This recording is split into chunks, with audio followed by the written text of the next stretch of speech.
Kaixo Durango, ni Porros naiz eta zu Ni Leire Bilbao. hemen gaude. Durangoko parke eder honetan bertan elkartu gara Durangoko ikastetxe guztietako ordezkariak, aurra, gurasoak, irakasleak eta herritarrak oro har. Eta gerezi ondo eder hau landatu dugu. Bertan elkartuko gara. Gerezi ondoa zaintzeko, ureztatzeko, hazten laguntzeko, eta hemen bertan joan zaizkigunen senide, lagun eta herritarren bizipenak eta balioak partekatuko ditugu. Hemen egingo ditugu marrazkiak, argazkiak ikusi, tertulian aritu, irrikantu eta dantza, eta esan bezala izan zirelako gara eta garelako izango dira. Txoko kutxun hau, denona eta denontzat da.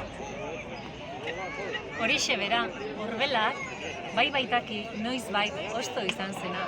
Baina baita ere, ostoak badaki haizearekin dantzatzen. Naiz eta berriz Orbel bihurtu, gero berriz zuaitz egiteko.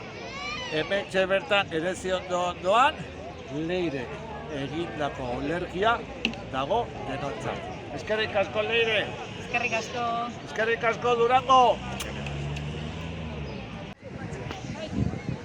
Gu Krispitin dantza taldea gara eta gerezi ondoan agurra egin dugu.